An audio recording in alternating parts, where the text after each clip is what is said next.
Oke, kita mulai ya. Pernah nggak sih kalian ngerasa aneh gitu? Dari luar kelihatannya hidup kita baik-baik aja, tenang, stabil. Tapi di dalam hati ada sesuatu yang ngeganjel, kayak gelisah. Nah, hari ini kita bakal ngupas tuntas paradoks yang kayaknya jadi ciri khas kedewasaan buat banyak orang. Perasaan tenang, tapi sekaligus nggak tenang. Kalimat ini gimana? Rasanya dalam banget ya. Mungkin ini yang lagi kamu rasain sekarang. Kita punya stabilitas, entah itu kerjaan, rutinitas, pemasukan, tapi di saat yang sama, ada aja rasa khawatir yang ngikutin. Kalau kamu ngerasain ini, tenang, kamu nggak sendirian. Yuk kita coba bedah bareng-bareng. Nah, pertanyaannya sekarang, kenapa perasaan yang kontradiktif ini kayaknya akrab banget sama kita?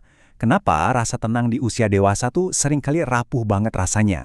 Oke, kita bakal coba selami lebih dalam, karena jawabannya itu ada di 3 pergeseran besar yang kita alami seiring waktu berjalan. Pergeseran yang pertama, ini datangnya dari dalam diri kita sendiri. Ini soal evolusi cara kita ngelihat dunia dan semua risikonya. Sebuah perubahan dari yang tadinya cuma waspada, sekarang jadi sesuatu yang jauh lebih berat maknanya, yaitu kehati-hatian. Coba deh ingat-ingat. Dulu, waktu kita lebih muda, kita mungkin punya kewaspadaan. Semacam insting aja buat jaga-jaga dari bahaya yang kelihatan di depan mata. Tapi sekarang, itu udah berevolusi jadi kehati-hatian. Ini bukan lagi sekedar insting, tapi sebuah pertimbangan matang yang lahir dari pengalaman dan kesadaran penuh soal konsekuensi.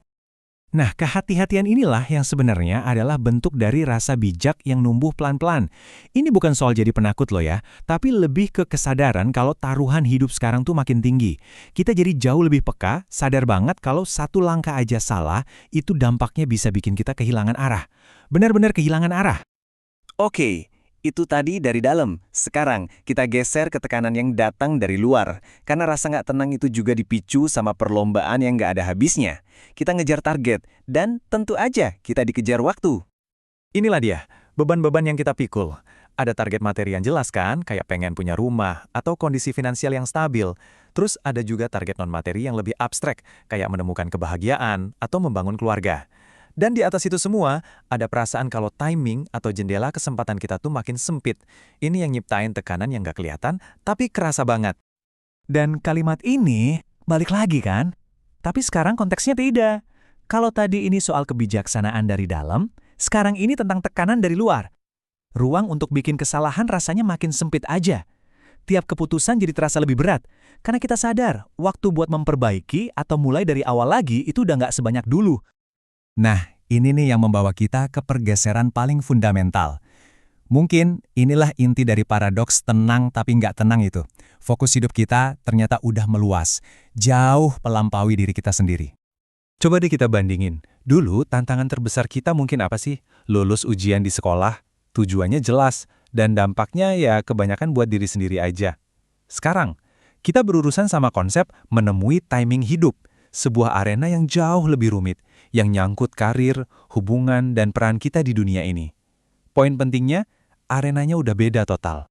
Dan disinilah puncaknya. Perjuangan kita sekarang bukan lagi cuma buat nilai bagus atau buat senang-senang sendiri. Perjuangan ini adalah tentang mereka, orang tua, pasangan, anak, atau siapapun yang udah berkorban supaya kita bisa berdiri di titik ini.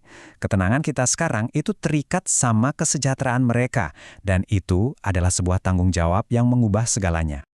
Jadi perasaan tenang tapi nggak tenang itu, jangan-jangan bukanlah sebuah masalah yang harus diperbaiki. Mungkin itu justru tanda kedewasaan itu sendiri. Tanda bahwa kita sekarang peduli pada sesuatu yang jauh lebih besar dari diri kita. Nah, pertanyaan yang pengen saya tinggalin buat kalian renungkan adalah, di tengah semua ini, untuk siapa kamu berjuang sekarang? Sampai ketemu di pembahasan berikutnya.